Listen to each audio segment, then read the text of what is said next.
நீதி கட்சி திராவிடர் கழகமாக மாறுது. பொதுவாக எம்ஜிஆர் அவர்களை பற்றி எல்லோருமே சொல்லும் பொழுது அரசியல் சாசனத்துல ஒரு பொருளாதார ஸ்கேல் வைக்கிறதுக்கு இடமே என்ன, இந்த மாதிரி ஐயா என் வீட்டுக்கு பாக்குறேன்னு சொல்றாரா? நாளை காலையில 8 மணிக்கு நான் திடலுக்கு வரேன். ஆன்மீகம்ங்கிறது கம்பியில கரண்ட் பாயிற மாதிரி.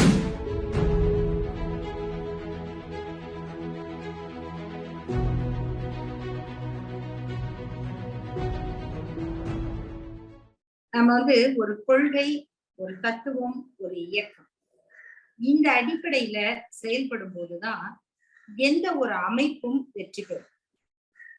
தனி மனிதர்களுடைய கருத்து அல்லது அவர்களுடைய புகழ் இது மட்டும் போதுமா அப்படின்னு ஒரு கேள்வி இருக்கு. ஏன்னா மக்கள் செல்வாக்கு பெற்ற தலைவர்கள் இந்த நாட்டுல நிறைய பேர் இருந்திருக்காங்க. அவர்கள் அடைந்த வெற்றிகளுக்கு அவர்களுடைய தனிப்பட்ட புகழை போல, அவர்களுடைய உழைப்பை போல அவர்கள் ஏற்றுக்கொள்ளுகிற கொள்கையும் ஒரு காரணமாக இருந்திருக்கிறது.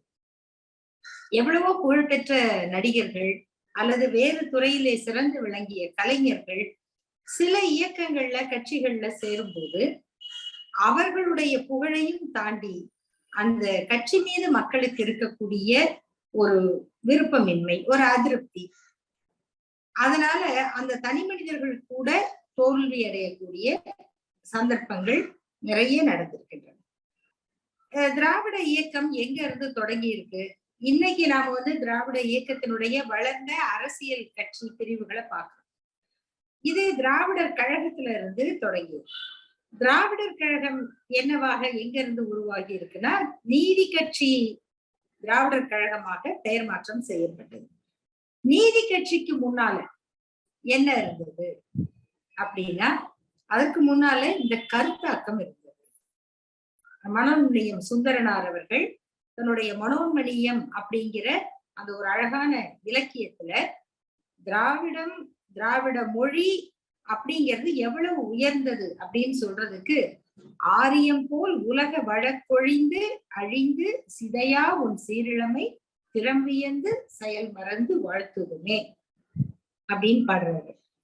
வள்ளலார் மூட நம்பிக்கைகளை எதிர்த்தும் மத ஆதிக்கத்தை எதிர்த்தும் இந்த சமய நம்பிக்கையில ஒரு சமூகத்தினுடைய எதேச்சாதிகாரத்தை எதிர்த்தும் தான் அவர் போராடுகிறார்.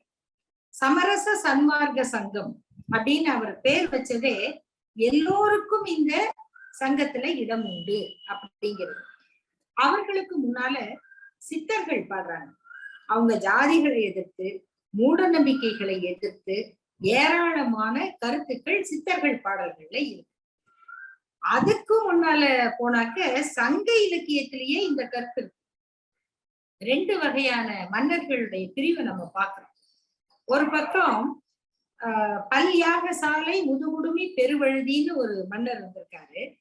அதே காலகட்டத்துல ஆரிய படை கடந்த நெடுஞ்செழியன்னு ஒரு மன்னர் இருந்திருக்காரு. கபிலருடைய பாடல்கள் எல்லாம் பார்ப்பன மாந்தர்கள் அப்படின்னு கூப்பிடுறாங்க. இதெல்லாம் கொஞ்சம் புரிஞ்சுக்கங்க அப்படின்னு அப்ப இருந்து இந்த எதிர்ப்பு ஆரம்பிச்சிருக்கு.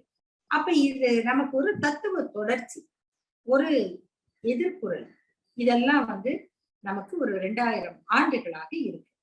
ஒரு பக்கம் சதுர்வர்ணம் மயா சிருஷ்டம் அப்படின்னு பகவத்கீதை சொல்லுது அப்படின்னா, இல்ல அதெல்லாம் கிடையாது, பிறப்புக்கும் எல்லா உயிர்க்கும், எங்களுக்கு 4 லேயர் ஸ்கேல் எல்லாம் கிடையாது அப்படின்னு திருவள்ளுவர் சொல்றார்.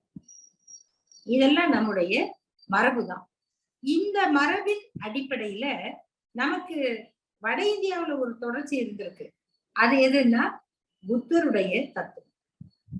தந்தை பெரியார் தன்னுடைய முன்னோடிகளில் ஒருவராக சுட்டி காட்டுறதுல புத்தருக்கு ஒரு முக்கியமான இடம் உண்டு.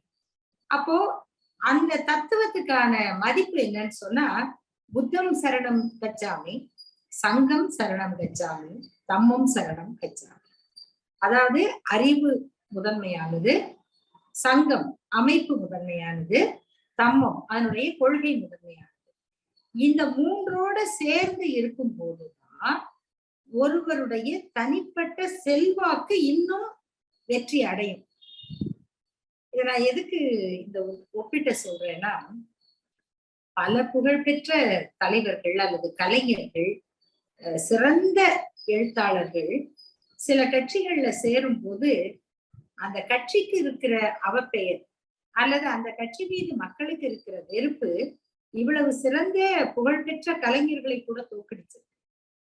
ஆனா தமிழ்நாட்டுல ஒரு கொள்கைக்கும் ஒரு தனிப்பட்ட மனிதருடைய செல்வாக்கும் ஒரு தொடர்பு இருந்தது அப்படின்னு பார்த்தா, திராவிட முன்னேற்ற கழகத்தில் மிகச்சிறந்த ஒரு நடிகராக, கலைஞராக, அந்த இயக்கத்தினுடைய செயல் வீரர்களின் ஒருவராக இருந்த மறைந்த முதல்வர் திரு எம்ஜிஆர் அவர்கள், அவர் ஒரு நடிகராக புகழ் பெற்று வரும்போது தன்னை திராவிட முன்னேற்ற கழகத்தினுடைய கொள்கைகளை ஏற்றுக்கொண்டு அதனை தன்னுடைய திரைப்படங்களில் பயன்படுத்தி வந்தார்.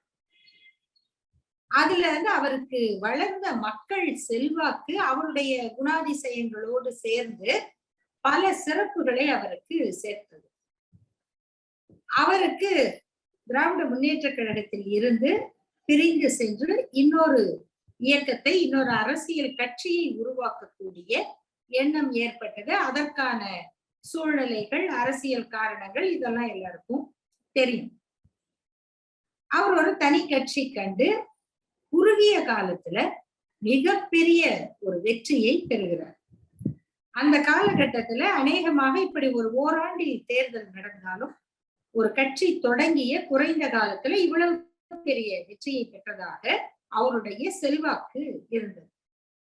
அதற்கு பிறகுதான் ஆந்திராவில் திரு என்டிஆர் அவர்கள் அந்த வெற்றியை பெற்றார்.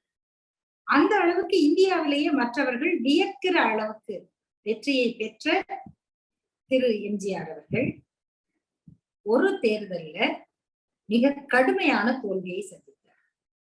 பொதுவாக எம்ஜிஆர் அவர்களை பற்றி எல்லோருமே சொல்லும் பொழுது அவர் தோற்றதே இல்லை, எந்த தேர்தலும் அவர் வெற்றிதான் கண்டார் அப்படின்னு சொல்லுவாங்க. ஆனா முக்கியமான ஒரு செய்தி, 1980 நாடாளுமன்ற தேர்தல்ல முதல் முறையாகவும் ஒரே முறையாகவும் எம்ஜிஆர் அவர்களுடைய அண்ணா திராவிட முன்னேற்ற கழகம் 2 இடங்களை பிடித்தது. மற்ற அனைத்து நாடாளுமன்ற தொகுதிகளையும் இழந்தது. இப்படி ஒரு தோல்வி அவருக்கு ஏன் ஏற்பட்டது அப்படின்னா, அங்கதான் ஒரு இயக்கத்தினுடைய கொள்கை தத்துவம் என்ன அப்படிங்கிறதுக்கும் அந்த தலைவர்கள் எப்படி அதோடு இணைந்து செயல்படுகிறார்கள், செயல்பட வேண்டும் அப்படிங்கிறதுக்கான ஒரு உதாரணம் அமைந்தது. எப்படின்னா 1979 ஜூலைல எம்ஜிஆர் அவர்கள் ஒரு அரசாணை வெளியிடுகிறார். அந்த அரசாணை பிற்படுத்தப்பட்ட சமூகங்களுக்கு இடஒதுக்கீடு கொடுப்பதற்கான ஒரு ஒரு நிபந்தனையை உருவாக்குது. என்னன்னா, அந்த மாணவர்கள், குழந்தைகளுடைய பெற்றோர் அவங்களுடைய ஆண்டு வருமானம் 9,000 ரூபாய்க்குள்ள இருக்கணும் அப்படின்னு சொல்றாங்க. 9,000 ரூபாய்க்கு மேல போனா அதுக்கு அவங்க அந்த இடஒதுக்கீட்டுக்கு தகுதி உள்ளவர்கள் இல்லை. அப்போ பேக்வர்ட் கிளாஸ் இருக்கிறவரு will be considered as forward community, open காம்படிஷன்ல போகணும். இந்த 9,000 ரூபாய் மாத வருமானம்ங்கிறது ரொம்ப ஒரு பெரிய இந்த அளவு இல்லை. அதுவும் இல்லாம அரசியல் சாசனத்துல ஒரு பொருளாதார ஸ்கேல் வைக்கிறதுக்கு இடமே இல்லை. ஏன்னா பொருளாதார அளவுகோல்ங்கிறது ரப்பர் மாதிரி மாறும். இந்த அரசாணையை எம்ஜிஆர் அவர்கள் வெளியிட்டவுடன் அதை எதிர்த்து திராவிடர் கழகமும் திராவிட முன்னேற்ற கழகமும் போராட்டங்களை அறிவிக்கிறாங்க. வழக்கு சென்னை உயர்நீதிமன்றத்துல நடக்குது. அந்த வழக்குல வைக்கப்பட்ட ஒரு முக்கியமான வாதம் என்னன்னா, ஏன் இந்த அரசாணை தப்பு, அது திராவிட கொள்கைக்கு எதிரானது, சமூக நீதிக்கு எதிரானது அப்படிங்கிறத போல நடைமுறையில ஒரு உதாரணத்தை சொன்னாங்க. இப்போ ஒருத்தர் செங்கல்பட்டுல வேலை பார்க்கிறாருன்னா அவருடைய மாத சம்பளம் ஒரு குறிப்பிட்ட அளவு இருக்கும், 8,900 ரூபாய். அவரு சென்னைக்கு மாறுதல் ஆயிட்டாக்க சிட்டி அலவன்ஸ் அப்படின்னு போடுவாங்க. அது சேர்ந்தாக்க அவருக்கு 9,300 வரும். அப்போ நான் வந்து செங்கல்பட்டுல இருந்தா நான் பேக்வேர்டு, நான் சென்னைக்கு வந்துட்டா ஃபார்வேர்டா? இது ஒரு உதாரணம். அதை போல ஒரு சமூகத்தினுடைய பின்தங்கிய நிலை அப்படிங்கிறது, அவங்க எத்தனை தலைமுறையா படிக்க வந்திருக்காங்க, அதுக்கு முன்னாடி என்ன தொழில் செஞ்சாங்க, இதெல்லாம் பொறுத்துதான் ஒரு சமூகத்துக்கு படிக்க வாய்ப்பு இருந்ததா இல்லையாங்கிறத முடிவு செய்ய முடியும். இப்ப அண்ணன் வந்து 8,000 சம்பாதிக்கிறாரு, தம்பி வந்து 9,500 சம்பாதிக்கிறாருன்னா அண்ணன் பேக்வேர்டு, தம்பி ஃபார்வேர்டு. இந்த நிலைமை ரொம்ப ஆக்வர்டு அப்படின்லாம் சென்னை உயர்நீதிமன்றத்துல விவாதம் நடக்குது. ஆனா அப்ப கூட முதல்வராக இருந்த எம்ஜிஆர் அவர்கள் தன்னுடைய கருத்து சரி என்றுதான் வாதிட்டார். அதற்கு காரணம் என்னன்னா, அவருக்கு பக்கத்துல இருந்த சில உயர் ஜாதியினர் அவரை அந்த மாதிரி வழி நடத்துறாங்க. ஏன் அவர் அப்படி வழி நடத்துறாங்க, அவருக்கு அந்த கருத்து இல்லை அப்படின்னு நான் உறுதியா சொல்றேன்னா, அதற்கு முன்னால அவருக்கு தந்தை பெரியார் அவர்களிடம் இருந்த அந்த ஈடுபாடு, அன்பு, மதிப்பு, இதுக்கெல்லாம் நிறைய நிகழ்ச்சிகள் இருக்கு. அவர் கட்சி தொடங்குறதுக்கு முன்னால ராயப்பேட்டையில பொதுக்கூட்டத்துல பேசிடுறாரு. அது வந்து அக்டோபர் 1972. அந்த கூட்டத்துல இப்படி பேசின உடனே தந்தை பெரியார் அவர்கள் ஒரு மாதிரி இல்ல, இது அவர் ஏதோ முடிவு செய்துட்டு தான் பேசுறாரு, அப்படி இது நல்லது இல்லை அப்படின்னு சொல்லி ரொம்ப மனவேதனைப்படுகிறார். அப்போ தந்தை பெரியார் ஒரு கூட்டத்துல பேசிட்டு அக்டோபர் மாசம் 10ஆம் தேதி 1972 இரவு வந்து கூட்டம் முடிச்சுட்டு பெரியார் திடலுக்கு போறாரு. அப்போ அவருக்கு வந்து மன நிம்மதி இல்லாம ராமச்சந்திரன் வீட்டுக்கு போன் போடுங்க, நான் வந்து அவரை பாக்குறேன் அப்படின்னு சொல்றாரு. அவர் வீட்டுக்கு அப்ப தொடர்பு கொள்றாங்க, கிடைக்கல. அப்போ திரு ஆரம்பி அவர்கள்ட்ட போன் பண்ணி இந்த மாதிரி பெரியார் ஐயா வந்து எம்ஜிஆர் அவர்களை பார்க்கணும்னு சொல்றாரு அப்படின்னு இப்போ திராவிடர் கழகத்தின் இன்று தலைவராக இருக்கக்கூடிய ஐயா ஆசிரியர் வீரமணி அவர்கள் அப்போ பேசுறாரு. இதை கேட்ட உடனே ஆரம்பி அவர்கள் என்ன செய்யறாரு, சரி நான் இப்ப கேட்டு சொல்றேன். அவர் சொல்லி வச்ச 5 நிமிடத்துல பெரியார் திடலுக்கு போன் வருது. அப்பெல்லாம் லேண்ட்லைன் தானே, செல்போன்லாம் கிடையாது. அப்போ திடலுக்கு போன் வருது, கட்டில் பக்கத்துல போன் இருக்கு, பெரியாரை ஆர்வமா உட்கார்ந்துருக்காரு, எல்லாரும் காத்துட்டு இருக்காங்க. அப்போ இரவு 12 மணி. போன்ல அழைக்கிறவர் எம்ஜிஆர் அவர்கள். கூப்பிட்டு ஆசிரியர்கிட்ட பேசுறாரு, என்ன இந்த மாதிரி ஐயா வந்து என் வீட்டுக்கு வந்து பாக்குறேன்னு சொல்றாரா? அது எப்படிங்க, நாளை காலையில 8 மணிக்கு நான் திடலுக்கு வரேன், ஐயாட்ட சொல்லுங்க, நான் வந்து பாக்குறேன் அப்படின்னு சொல்றாரு. இந்த நிகழ்வுகளை திராவிடர் கழக வரலாறு அப்படிங்கிற நூல்ல திராவிடர் கழக தலைவர் ஆசிரியர் ஐயா அவர்கள் இதை வந்து எழுதியிருக்காங்க. இதான் அந்த புத்தகம். இது அப்படியே எழுதியிருக்காரு, எவ்வளவு அந்த சந்திப்பு வந்து எவ்வளவு உருக்கமாக இருந்தது அப்படின்னு. அப்ப அடுத்த நாள் காலையில முதல்வர் கலைஞர் அவர்கள் வரப்போறாரு திடலுக்கு. இது ஒரு குழப்பமா இருக்கு. அப்போ 2 பேரும் நேரா சந்திச்சா சங்கடமா இருக்குமே அப்படின்ட்டு பெரியார் ஐயா சொல்றாரு, நீங்க கலைஞர் அவர்களுக்கு தகவல் சொல்லுங்க. அப்ப அவர்கிட்ட இப்படி சொன்ன உடனே கலைஞர் அவர்கள், அவர் வந்துட்டு போட்டோம், அதுக்கப்புறம் நான் வர்றேன் அப்படின்னு சொல்லிடுறாரு. அதே மாதிரி எம்ஜிஆர் அவர்கள் 8 மணிக்கு வந்துடுறாரு. வந்து எல்லாரும் பரபரப்பா இருக்காங்க. அவர் வந்து அப்படி ஐயா கிட்ட வந்து அவர் எப்படி பேசினாரு அப்படிங்கிறத ஆசிரியர் வந்து அவ்வளவு அழகா எழுதியிருக்காங்க, அவ்வளவு உணர்ச்சிகரமா இருக்கும். அப்போ ஐயா அவரை வரவேற்று பேசி, அன்னை மணியம்மையார் இருக்காங்க, அவங்களும் வந்து பேசுறாங்க. அப்புறம் உள்ள அறையில போய் கட்டில் மேல உட்கார்ந்து 2 பேரும் பேசுறாங்க. அந்த அவங்க பேசுற புகைப்படம் கூட வந்திருக்கு. அதுல பார்க்கும் போதே அவருடைய அன்பு தெரியும். அப்போ ஐயா கேட்கிறாரு, என்ன ஆச்சு, ஏன் அப்படின்னா அவரு தன்னுடைய மனக்குறைகளை எல்லாம் சொல்றாரு. எல்லாம் சொன்ன பிறகு ஐயா கேட்கிறாரு, சரி, ஆனா இதெல்லாம் நீங்க வந்து முதல்லயே சொல்லியிருக்கலாம், அல்லது குழுக்குள்ள விவாதிச்சிருக்கலாம். நேரடியா இப்படி பொதுக்கூட்டத்துல பேசிட்டீங்களே அப்படின்லாம் சொல்லிட்டு அவரு அதற்கு எம்ஜிஆர் அவர்கள் சொல்றாரு, எனக்கு வந்து வேற வழி தெரியலையா அப்படின்னு சொல்றாரு. அப்புறம் எல்லாம் கேட்ட பிறகு ஐயா சொல்றாரு, எனக்கு வந்து நீங்க 2 பேரும் 2 கண் மாதிரி. நீங்க பிரிஞ்சு போனா நம்ம சமூகத்துக்கு எவ்வளவு அது பின்னடைவுன்னு யோசிச்சு பாருங்க. அதனால எப்படியாவது நீங்க அந்த மாதிரி எண்ணம் இருந்தா அதை கைவிடணும் அப்படின்னு கேட்கிறாரு. அப்போ எம்ஜிஆர் அவர்கள் என்ன சொல்றாருன்னா, நீங்க சொன்னதை வந்து நான் கண்டிப்பா யோசிக்கிறேன் ஐயா. ஆனா என்னைக்கும் நான் வந்து உங்க பிள்ளைதான், அதுல வந்து மாற்றம் இல்லை அப்படின்னு சொல்லிதான் அவர் விடை பெறுகிறார். ஆனா அடுத்த ஒரு வாரத்துல அவர் கட்சி தொடங்கிடுறாரு. அவருடைய சூழ்நிலை என்ன அப்படிங்கிறத பற்றி பிறகு அரசியல் ரீதியாக நிறைய விமர்சனங்கள் உள்ளாது. அந்த வரலாறு நமக்கு தெரியும்.